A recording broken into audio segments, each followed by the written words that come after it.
Choir was the biggest part of my high school career and the thing I enjoyed the most over my 4 years at Mount Carmel High School. I found a deep passion for it my freshman year and continued on with it, becoming choir president my senior year. Our senior year first trimester concert had a multicultural theme, embracing different religions and cultures from all over the world.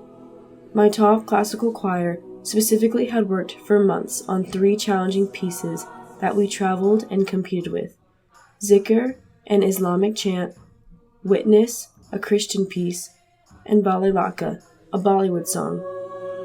This first trimester concert would be our time to finally showcase this hard work on campus. A mother of one of the students from a lower level choir found out about these song choices and was not happy.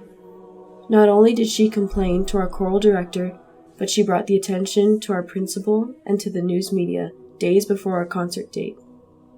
Her main concern was the first song on the program, Zikr. She asked that this song be removed entirely from our repertoire. Although we took this attack somewhat personally, we came to realize that the main reason for this complaint was the current status in the Middle East, the ongoing violence there, and the reputation that Muslims receive because of it unfortunately was affecting our choir in San Diego. The mother had not complained about any other song that had religious references, nor had our director ever been asked to not sing a particular piece until this. Because white Christians make up a majority of our society, the Christian songs were never a problem. People of other religions never rejected it because there is a certain privilege that comes with white Christianity.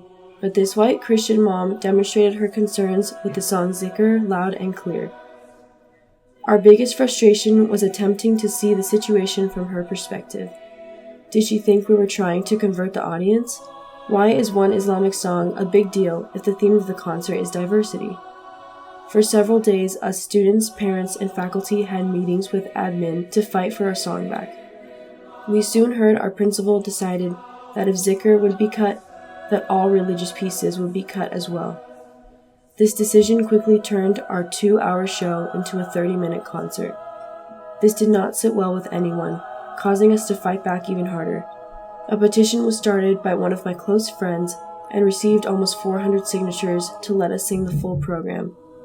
Going to school the day of the concert, our whole choir department had been under the impression that we were only having a 30-minute concert that night. We had changed our song order entirely, rehearsed it the night before, and felt the pressure of all the last-minute changes. After school got out and I was already home for a few hours, I looked at my phone that was blown up with texts, calls, and tweets. I could not believe what I was reading. All our efforts had finally paid off and the show was back on. The district essentially left the decision in the hands of our principal, who struggled to come to a solution. He eventually decided that the only reasonable thing was to let us sing all of the songs. And our council put back together the original full show with all 2 hours of music. Most importantly, we all agreed that Zikr would be the opening number. We got all of the choirs together, informed them of the changes, and got ready for showtime. The news trucks were there, interviewers were picking people outside of the theater, but none of that mattered. The only thing we were focused on was singing our hearts out and opening with Zikr. We sang the piece flawlessly with the most intensity and pride we had ever given it before. Walking off the stage after was one of our proudest moments. It was a moment that our hard work dedicated to our music finally showed, but also one that portrayed our efforts to get our concert back. It proved to us that even as teenagers we can make an impact on what really matters to us. We knew that by singing these songs, we were including the different religions, cultures, and ethnicities that make up our very own choir. How can our society erase the never-ending prejudice and cultural inequality if we do not embrace all cultures in the first place?